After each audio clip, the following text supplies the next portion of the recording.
Hi, I'm Kevin, and tonight we're going to be making ghee. So what we've done here with the grates on top of the oven is we've doubled them up, and we're using the smallest burner here because what we want is the lowest flame possible. Because as you'll see when we're cooking it, the ghee can be a bit eruptive. So ghee is a form of sacred clarified butter that they've been using in Ayurveda in India for centuries as a cleansing and lubricating substance. Before anyone gets any body work or any dietary changes, they're often put on a diet of just ghee. Today I'm going to be using 8 4-ounce sticks of organic local butter. So we're doing the last stick of butter right now, and you'll notice that I haven't turned the flame on yet because we want to make sure we're putting first things first. So after I'm done putting this in the pot, I'm going to go grab a chair and a string of mala beads. So I've got some beautiful mala resin beads from Bali here in my hand, and I've got these in my hand because I'm going to be doing 108 recitations of a Ganapati chant, Om Ganapataye Namaha. And Ganesha is typically seen as the remover of obstacles, and because this is a sacred healing substance, we want to make sure that it's removing all physical obstacles. Ganapataye Namaha. Om Gam Ganapataye Namaha. Om Gam Ganapataye Namaha. Om Gam Ganapataye Namaha. Om Gam Ganapataye Namaha. We're going to give this about another 20 minutes after our chanting session. What we're looking for is all the butter to be melted down.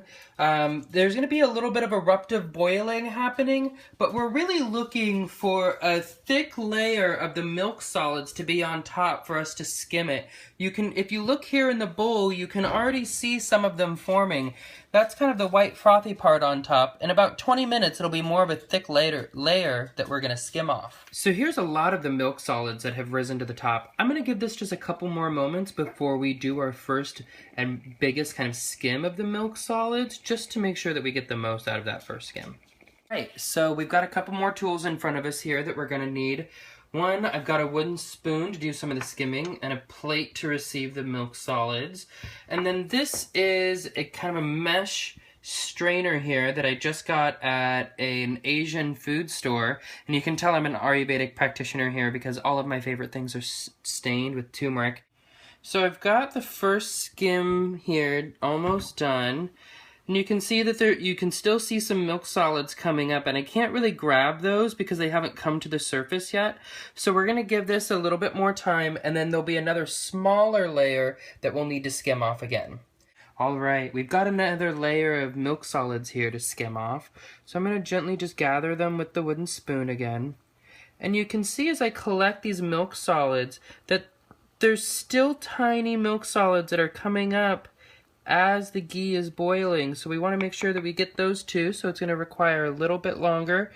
We'll know it's close to being done when, as it boils, no more milk solids are coming up to the top. You can see that I'm doing just one final skim here, and the ghee is pretty much done. You can see how clear it is. Sure, there's still a little bit of milk solids that are attached to the bottom and floating on top there, but our mesh strainer is going to catch those. So since it's so translucent now, we're going to go ahead and shut the heat off and let it cool down a little bit. So here are our sterilized mugs here. And what's also really great about sterilizing these is that after you wash them, they need to be completely dry because water will spoil your ghee. So every time you dip into it, you want to make sure that you're getting a clean knife and that you're not making contact with water and with the ghee.